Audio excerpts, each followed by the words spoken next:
എന്ന് പറഞ്ഞാൽ കഴിഞ്ഞ ആഴ്ച ഇവിടെ മൊത്തം വെള്ളത്തിലായിട്ടുള്ള ഞങ്ങളെ അങ്ങാടിയൊക്കെ മൊത്തം വെള്ളത്തിലായിട്ടുള്ള ഞങ്ങളെ റോഡും മൊത്തം വെള്ളത്തിലാവാനുള്ള കാരണം ഈ തോട്ടിൽ നിറഞ്ഞൊഴുകി വെള്ളം. പക്ഷേ പറഞ്ഞിട്ട് കാര്യമില്ല, ചാലിയാറിലൊക്കെ അതിശക്തമായിട്ടുള്ള വെള്ളം കൂടിയിട്ടുണ്ട്. അപ്പോൾ ഇതാണ് കടുങ്ങല്ലൂർ തോടാണിത്. ഇത് വേസ്റ്റൊക്കെ അടിഞ്ഞിട്ടുണ്ട് കേട്ടോ, നല്ല രീതിക്ക് വേസ്റ്റ് അടിഞ്ഞിട്ടുണ്ട്. ആ സൈഡിൽ കൂടെയൊക്കെ മൊത്തം വെള്ളം ഒഴുകി നടക്കുകയായിരുന്നു കേട്ടോ. പിന്നെ അതുപോലെ തന്നെ ഇത് ഞങ്ങളുടെ സ്ഥലമാണ്. ഇവിടെ ഇപ്പോൾ വെള്ളം കയറിയതിന് ശേഷമാണെന്ന് തോന്നുന്നു ഇവിടെയൊക്കെ സ്ഥലമൊക്കെ ഇടിഞ്ഞ് പോയിട്ടുണ്ട് കേട്ടോ. കുറേ അതിശക്തമായിട്ടുള്ള ഒഴുക്കാണ്. ഇവിടെയൊക്കെ ഈ കാണുന്നതൊക്കെ ഫുള്ള് വെള്ളം. ഈ കാണുന്ന തൊടിയിലൊക്കെ ഫുള്ള് വെള്ളം കേട്ടോ. ഇതവിടെയാണ് എൻ്റെ വീട്. അപ്പോൾ ഈ വയ്യകളൊക്കെ ഉണ്ടല്ലോ, ഇത് മൊത്തം വെള്ളത്തിലായിരുന്നു. അതുപോലെ തന്നെ ഇവിടെയൊക്കെ ഇടിഞ്ഞ് ചാടി പോയിട്ടുണ്ട് കേട്ടോ.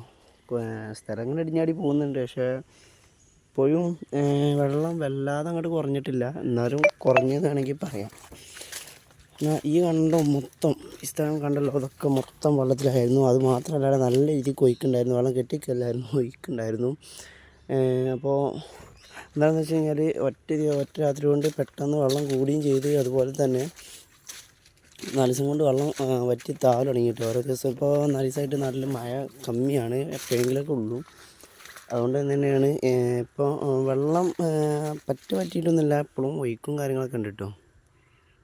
മൊത്തം കലക്കും കാര്യങ്ങളൊക്കെ ഉണ്ട്, ചെറുങ്ങനെ രീതിക്ക് കലക്കും കാര്യങ്ങളൊക്കെ ഉണ്ട്. ഏതായാലും മറ്റു വീഡിയോസ് കണ്ടവരൊക്കെ ഈ ഒരു വീഡിയോയും കാണാൻ നിങ്ങളുടെ അഭിപ്രായം കമൻറ്റ് ചെയ്യുക കേട്ടോ.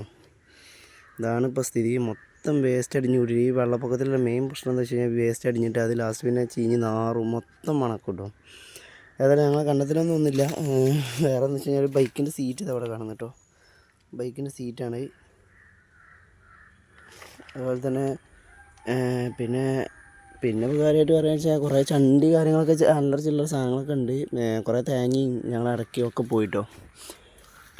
അതൊക്കെ പോവും. അതൊക്കെ സർവ്വസാധാരണമുള്ള, നമുക്ക് പെട്ടെന്നൊന്നും എടുക്കാനും കഴിയില്ല.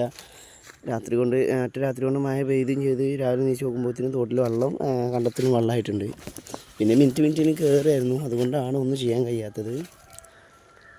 ഏതായാലും വീഡിയോ ഇഷ്ടപ്പെട്ടിട്ടുണ്ടെങ്കിൽ തീർച്ചയായിട്ടും ലൈക്ക് അടിക്കുക. പിന്നെ അഭിപ്രായങ്ങൾ എന്തെങ്കിലും കമൻറ്റ് ചെയ്യട്ടോ. ഇതാണ് തോടിൻ്റെ അവസ്ഥ. മൊത്തം സ്ഥലം ഇടിഞ്ഞാടി കിടക്കുകയാണ് കേട്ടോ.